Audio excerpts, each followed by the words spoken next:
कैसे हैं आप सब। आज मैं आपसे एक और लगन, उत्साह और कड़ी मेहनत की स्टोरी बताना चाहूँगी।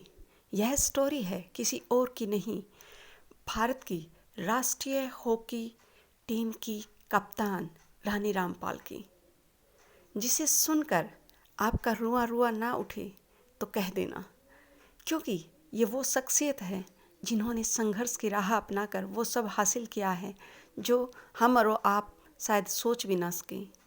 मात्र 6 साल की उम्र में इन्होंने सपना देख लिया कि ये हॉकी खेलेंगी। हरियाणा के कुरुक्षेत्र जिले के शाहाबाद मरकंडा में पैदा होने वाली रानी रामपाल, जिसे हरियाणा की हॉकी की जन्मभूमि भी कहा जाता है, न जाने देश के लिए कितने हॉकी के खिलाड़ी इस भूमि ने दिए हैं, उन्हीं में से एक है रानी रामपाल। जब इन्होंने सपना लिया तो इनके परिवार वालों ने कहा, नहीं बेटा, ये हमारे बस की बात नहीं है, क्योंकि इनकी आर्थिक हालत बहुत कमज़ोर थी। वो इनके पापा सिर्फ तांगा चलाते थे। वहीं समाज के लोगों ने, परिवार के अन्य सदस्यों ने भी ये कहा कि अरे, लड़की होकर ऐसे कपड़े पहनकर ये प्लेग्राउंड में खेलेगी, नहीं, ऐसा नहीं हो सकता।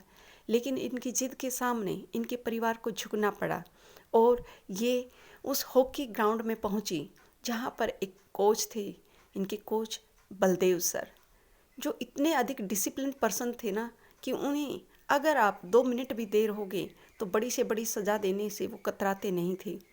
मात्र 6 से 7 साल की उम्र में रानी रामपाल को कई बार इस तरह की सज़ा मिली, जिसका रीज़न था लेट होना। इसके पीछे कोई और कारण नहीं कि ये लेजी थी। इसका कारण था कि इनके घर में एक अलार्म क्लॉक भी नहीं थी। इनकी माँ रात भर कई बार जागती थी और तारों से समय की पहचान करके इनको उठाती थी, जिसमें कई बार गलती हो जाती और रानी रामपाल 2-4 मिनट लेट होती अपने ग्राउंड में पहुंचने के लिए, और जिसकी सज़ा इनके दुबले पतले शरीर को सहनी पड़ती थी। रानी रामपाल कहती है कि इनके स्कूल में एक कंपटीशन था, राइटिंग कंपटीशन, जिसमें इन्होंने सुना था कि अगर जो उसमें कंपटीशन को जीतेगा उसे अलार्म क्लॉक मिलेगी। तो इन्होंने दिन रात राइटिंग की प्रैक्टिस की और भगवान ने भी इनका साथ दिया। इन्होंने उस कंपटीशन में टॉप किया और इनको एक अलार्म क्लॉक मिली। उसके बाद ये कभी भी अपने ग्राउंड में जाने से लेट नहीं हुई।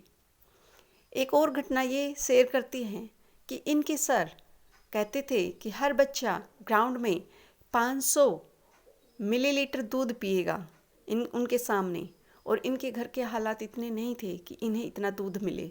ये कहती हैं कि 200 मिलीलीटर दूध घर से लेके जाती थी, जिसमें 300 मिलीलीटर पानी मिलाती थी, ताकि इनके कोच के सामने ये दिखा सके कि हाँ, इनके पास भी 500 मिलीलीटर दूध है। ऐसी न जाने कितनी और चीज़ें जो रानी रामपाल के साथ घटित हुई, और ये चाहती तो क्विट कर सकती थी, ये चाहती तो उसी समय छोड़ सकती थी जब इनके माँ बाप ने भी इनको कहा। इनके कोच ने इनके दुबले पतले शरीर को देखकर ये कहा था कि नहीं, तुम कभी हॉकी नहीं खेल सकती, क्योंकि इनमें पोषणता की भी कमी थी। परंतु इनका जज्बा था कि इन्होंने अपने कोच को भी मानने के लिए मजबूर कर दीजिए, और वही कोच बाद में इनके सहायक बने।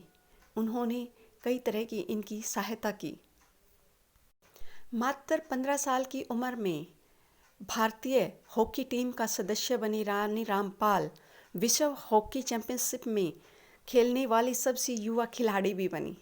और इतना ही नहीं, इन्होंने भारतीय महिला हॉकी टीम को वो बुलंदियां दी हैं अपने टाइम पर जो शायद ये टीम कभी से पाने के लिए बेचैन थी। रानी रामपाल अपने शेड्यूल के बारे में बताती है कि जब इन्होंने हॉकी को ज्वाइन किया तो उस समय ये अपने घर में 4 बजे उठती थी और अपनी माँ से दिन भर का अपना खाना बंधवा कर निकलती थी। सीधे 4:45 पर इन्हें स्टेडियम में होना होता था। अगर ये 2 मिनट भी लेट हुए तो इनको बड़ी सज़ा मिलती थी। वहीं 8 बजे उसी ग्राउंड से ये सीधे अपने स्कूल में निकलती थी और 2 बजे स्कूल से वापस उसी ग्राउंड में आती थी और फिर रात को 8 बजे घर पहुंचती थी। उसके बाद ये स्कूल का होमवर्क कंप्लीट करती थी। इनका कहना है कि कई बार इनकी टीचर इनको धमकी देती थी अगर स्कूल का होमवर्क पूरा नहीं हुआ, कि वो इनके हॉकी के जो कोच हैं बलदेव सर, उनको बता देंगी, और इससे इनके अंदर एक बड़ा डर था क्योंकि इनके कोच इन्हें बड़ी भयानक सज़ा देते थे। ये कहती है कि शायद उनकी उस सज़ा का ही डर और उनका हमारे प्रति जो लगन थी कि हम में से वो खिलाड़ी ढूंढने हैं, वो निकालने हैं, यही कारण था कि हम उनकी हर सज़ा को अच्छा समझते थे क्योंकि वो कहीं ना कहीं इनको ग्रूम कर रही थी। रानी रामपाल कहती है कि प्रारंभ में हॉकी खेलने का मकसद इनका सिर्फ एक ही था कि ये अपने माँ बाप को एक पक्का घर दे और साथ में इनको जो नौकरी मिलेगी उससे कम 3 वक्त की सही से रोटियां तो मिलेंगी क्योंकि उनके विषय में इनको नहीं सोचना पड़ेगा। एक टूटी हुई हॉकी से शुरुआत करने वाली, दूसरे के द्वारा दान की गई चीज़ों से अपने करियर की शुरुआत करने वाली लड़की, न जाने कितनी बार इनके शरीर में चोटें आई, इनके शरीर ने जवाब दिया कि तुम नहीं कर सकती, लेकिन इन्होंने हार नहीं मानी। और आज दुनिया में कौन है जो रानी रामपाल को न जानता हो। खेल रत्न से नवाजी जा चुकी हैं। सैल्यूट है हरियाणा की और भारत की इस बेटी को। हम लोगों को इनकी स्टोरी से, इनके जीवन से ये सब सीखना चाहिए कि हाँ, रिग्रेट्स के लिए कोई स्थान नहीं है। मेहनत ना करना आपकी कमी है, लेकिन मेहनत करने के बाद अगर कुछ ना हो, आप जो चाहते हो वो ना मिले, तो भी आपके अंदर एक संतुष्टि होती है कि आपने वो सब तो किया है जो आपके अंदर पोटेंशियल थी। कोई बात नहीं, रिजल्ट मिला या नहीं। रानी रामपाल के साथ ही न जाने कितनी लड़कियां उसी ग्राउंड में दिन रात खेली होंगी। तो इसका मतलब ये नहीं है कि वो कामयाब नहीं है तो उनका कोई अर्थ नहीं है, उनका भी अर्थ है, लेकिन हर कोई तो इतने बड़े स्तर तक नहीं आ सकता। तो अपने अंदर एक जज्बा जीवित रखिए। और आई होप रानी रामपाल की स्टोरी से आपको कुछ सीखने को मिला होगा। And thanks for listening to me.